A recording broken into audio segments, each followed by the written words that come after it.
Hey, hi everyone. Welcome to Information Technology News Series by Pripinsta, and this is episode 2. So, whatever the news updates we have been gone through from the last 1 week, I'm going to update you guys in this video. So, without any further delay, let's get started with our first news. Big news from India.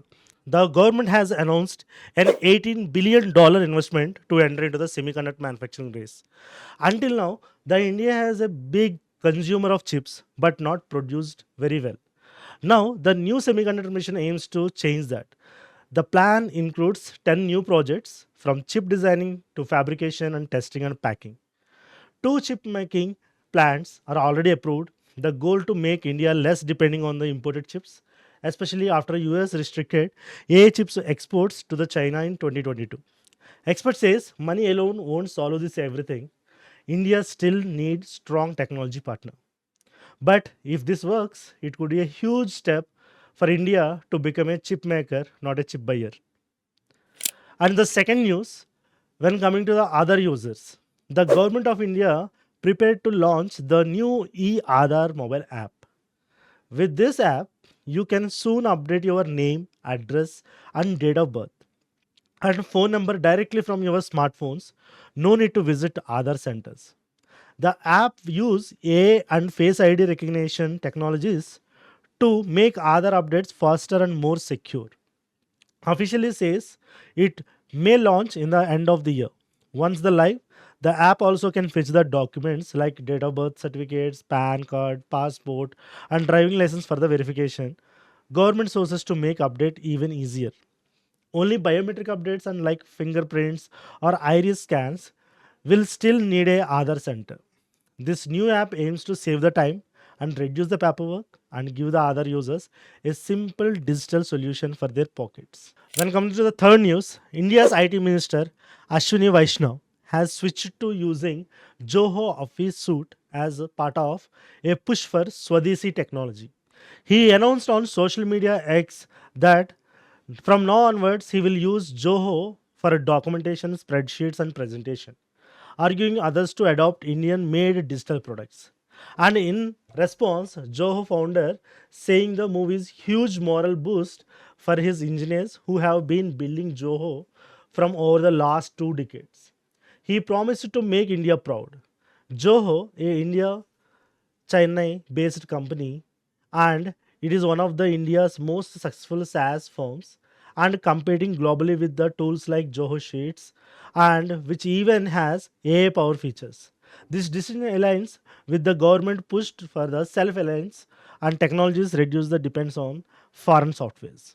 And the next thing is the big shock for IT industry. On Monday, shares of TCS, Infosys, Wipro, and Tech Mahindra fell sharply after the US government announced the strict rules on H1 visa. The next news is big shock for Indian IT industry. On Monday, shares of TCS, Infosys, Wipro, and Tech Mahindra fell sharply after the US government announced the strict rules on H1B visas. The biggest change is a massive $1 lakh fee for the new H1B applications, since yearly 70% of the H1B visas go to the Indian engineers. This move hits the Indian IT companies hard. Tech Mahindra dropped almost 5%, while Infosys, TCS, Wipro slipped over the 2.5 percentage. Analysis said the higher visa cost will raise the expenses for those firms, forcing them to hire locally in the US at higher wages or shifts more work back in India.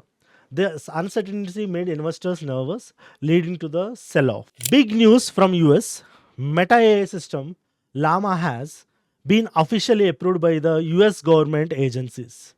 This means federal offices can now use Llama for tasks like speeding up contract reviewing or solving the IT issues. Services administration, which checks whether tools meet security and legal standards or not. And Llama is the largest language model that can process the text, images, videos, and audio. Recently, US government also approved the AI tools from companies like Amazon, Microsoft, Google, and Anthropic and OpenAI. Official says the goal is to safely bring commercial AI into government work while companies are offering their AI services to discounted prices. With this move, AI is set to become the bigger part of US government operation. When coming to the other news, OpenAI CEO Sam Altman has given a bold statement that he is confident that many customer service jobs will soon be replaced by the AI.